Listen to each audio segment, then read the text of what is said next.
اور جس جگہ وہ مصلوب ہوا وہاں ایک باغ تھا، اور اس باغ میں ایک نئی قبر تھی جس میں کبھی کوئی نہ رکھا گیا تھا۔ پس انہوں نے یہودیوں کی تیاری کے دن کے باعث یسوع کو وہیں رکھ دیا، کیونکہ یہ قبر نزدیک تھی۔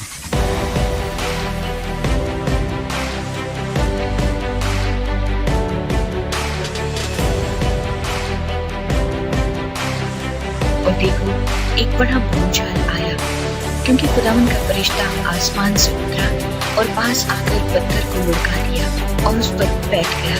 اس کی صورت بجلی کی مانند تھی اور اس کی پوشاک برف کی مانند سفید تھی، اور اس کے ڈر سے نگہبان کام ہو گئی اور متاثر ہو گئی۔ فرشتے نے عورتوں سے کہا، تم نہ ڈرو، کیونکہ میں جانتا ہوں کہ تم یسوع کو ڈھونڈتی ہو جو مصلوب ہوا تھا۔ وہ یہاں نہیں ہے، کیونکہ اپنے کہنے کے مطابق جی اٹھا ہے۔ اور یہ جگہ دیکھو جہاں خداوند پڑا تھا، اور جلد جا کر اس کے شاگردوں سے کہو کہ وہ مردوں میں سے جی اٹھا ہے، اور دیکھو وہ تم سے پہلے گلیل کو جاتا ہے۔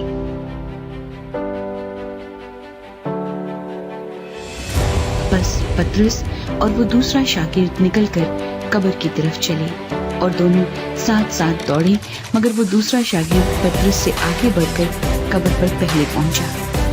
اس نے جھک کر نظر کی اور سوتی کپڑے پڑے ہوئے دیکھے، مگر اندر نہ گیا۔ شمعون پطرس اس کے پیچھے پیچھے پہنچا، اور اس نے قبر کے اندر جا کر دیکھا کہ سوتی کپڑے پڑے ہیں، اور وہ رومال جو اس کے سر سے بندھا ہوا تھا سوتی کپڑوں کے ساتھ نہیں بلکہ لپٹا ہوا ایک جگہ الگ پڑا ہے۔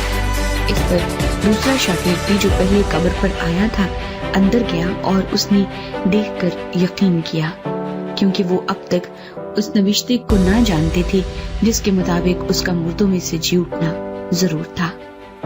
بس یہ شاگرد اپنے گھر کو واپس گئے۔ مریم مگدلینی پر سحور۔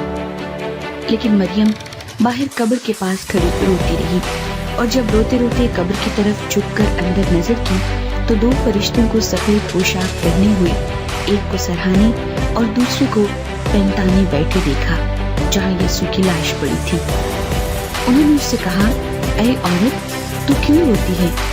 اس نے ان سے کہا، اس لیے کہ میرے خداوند کو اٹھا لے گئے ہیں، اور معلوم نہیں کہ اسے کہاں رکھا ہے۔ یہ کہہ کر وہ پیچھے پھری اور یسوع کو کھڑے دیکھا، اور نہ پہچانا کہ یہ یسوع ہے۔ یسوع نے اس سے کہا، اے عورت، تو کیوں روتی ہے؟ کس کو ڈھونڈتی ہے؟ اس نے باغبان سمجھ کر اس سے کہا، میاں، اگر تو نے اس کو یہاں سے اٹھایا ہو تو مجھے بتا دے کہ اسے کہاں رکھا ہے، تاکہ میں اسے لے جاؤں۔ یسوع نے اس سے کہا، مریم۔ اس نے مڑ کر اس سے عبرانی زبان میں کہا، ربونی، یعنی اے استاد۔ یسوع نے اس سے کہا، مجھے نہ چھوؤ، کیونکہ میں اب تک باپ کے پاس اوپر نہیں گیا، لیکن میرے بھائیوں کے پاس جا کر ان سے کہہ کہ میں اپنے باپ اور تمہارے باپ اور اپنے خدا اور تمہارے خدا کے پاس اوپر جاتا ہوں۔